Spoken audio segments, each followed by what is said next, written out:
Hey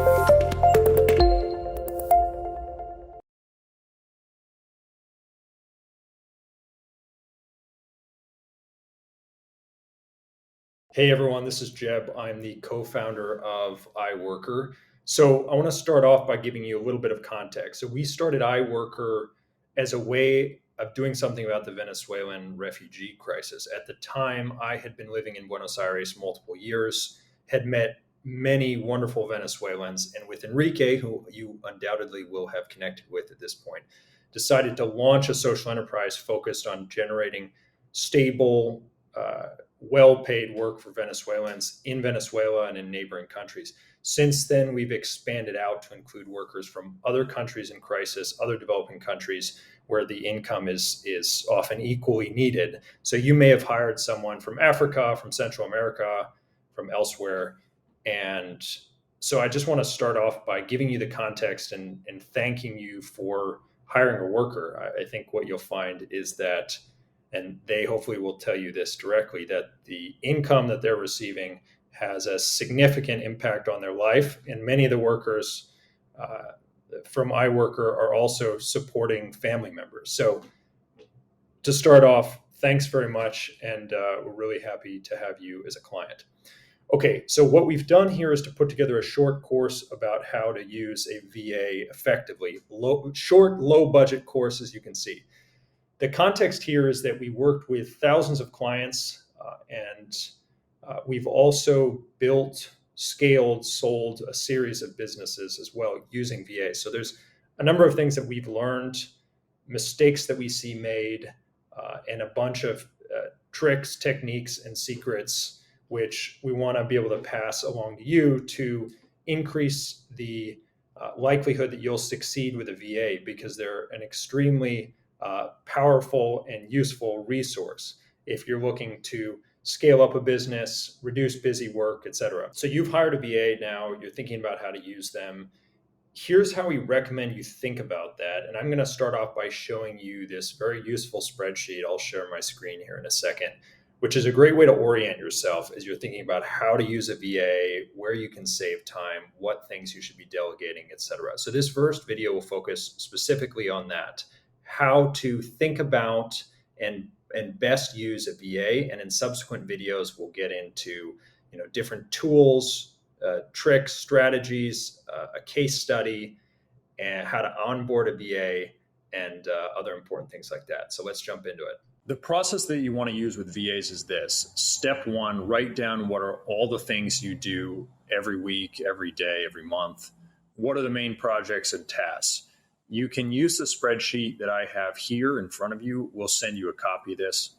So you can see here that I've already written down a few examples, actually a decent list of different tasks that you might be doing daily or weekly. And then I've filled out the other columns. Don't overanalyze my selections here in these other columns. They're just for example purposes only. But you can see here that column B here are different tasks: posting on Facebook and Instagram, writing blog posts, Google research, having calls with leads, having calls with clients, compiling lists of leads, researching flights and accommodation, managing my personal inbox, editing videos, editing podcast interviews, a whole range of different tasks that you might be doing on a weekly basis, on a daily basis, etc.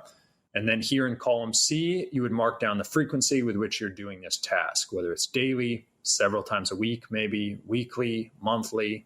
And here you'd mark down how many hours per week. So whether it's 4 hours, 1 hour, half an hour, etc. And then in column E, and this will be variable, we'll talk more about this, you'd write down or mark down how easy it is to delegate. Here you have several options: easy, medium, hard, or not possible to delegate. And then in column F, again, we'll also come back to this, you'll mark down whether or not this is a task or a project that you want to delegate.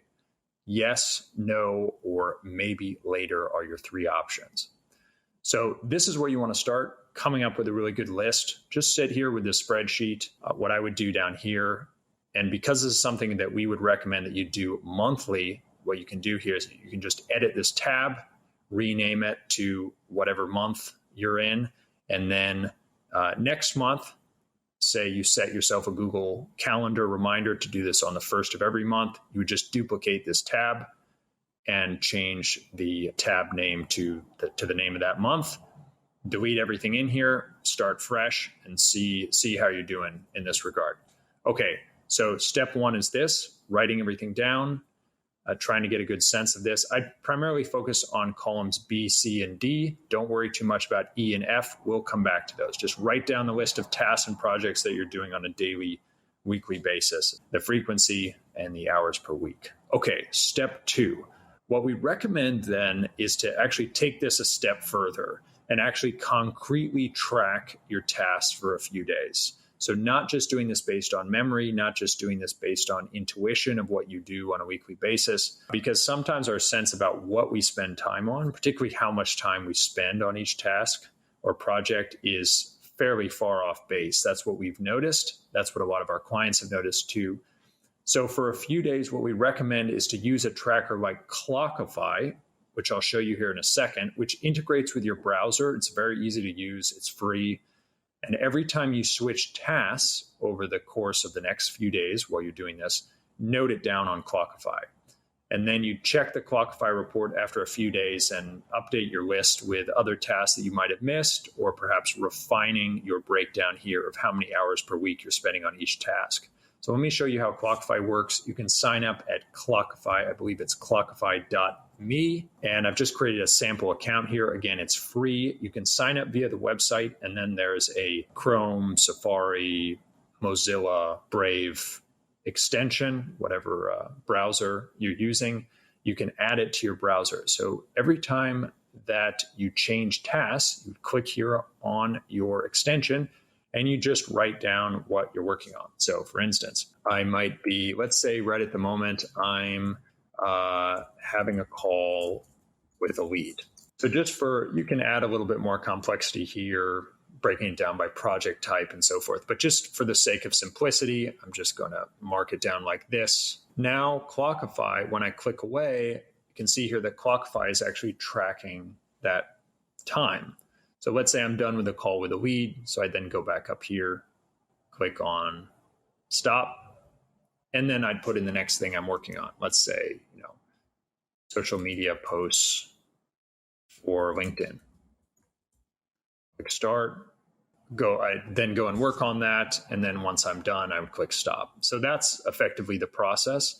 And when you log into Clockify, into the Clockify website, what you'll find after a few days is that you find that you can get a very detailed day-to-day breakdown of what are all the things you're working on. And it can be very surprising and interesting. And what you will find oftentimes is that you're actually doing a number of different tasks, which you didn't even think about, and potentially spending significant amounts of time on different tasks that you thought perhaps were just taking you, half an hour a day, when in fact they're taking you 2 hours on average, and you just didn't correctly factor that in. So this exercise is very useful. That's what we would consider step 2. It's optional. You can just do this based on intuition, based on memory to start. But if you want kind of the extra credit, then we would recommend using Clockify to get even more specific on your task list. Okay, great. So now let's get to step 3. So step 3 is now you have a very accurate list of how you're spending your time. Once you have that list of key tasks that you do every day and every week, you want to ask yourself this very fundamental question, which is, do I need to be doing each one of these tasks? Am I the only one that can do this task? If you're not the only one who can do this task, then this task will be one that you'll want to delegate to a remote worker. Mark those down on your list. So here we have in column E and F how easy this is to delegate. So let's imagine that posting on Facebook and Instagram, as I have in row 5, is actually pretty easy to delegate when I think about it. It's a pretty straightforward process. I'm going to mark that down as easy. And then in this column F, is this something that I am absolutely the only person who can be doing? Almost certainly the answer is no, and therefore I should be delegating it. So if you are the only one that can do this task, if you're the only person in the world, then mark it down. Say, mark down, this is, let's imagine a certain task. Making a master course is something that really only you are the one to do this, then great. Mark that down as hard or not possible, would be even better. And then to delegate, no, that's something that absolutely you are going to do. And these will be the tasks that you'll want to keep doing. But really be honest with yourself here. The vast majority of tasks you can delegate. Really be selective here about what tasks you want to keep, and be liberal on which tasks you decide to delegate. For myself and many of our clients, what we've found is that there's very few tasks that can't be delegated. This is the key strategy behind many of our, if not 80, 90% of our biggest clients' successes, that allowed them to free up a huge amount of time in their schedule to grow their company. So that exercise is very important. The key concept behind this is that as the business owner, you really should be focused only on high level things. You want to get out of the day to day, you want to get out of the weeds.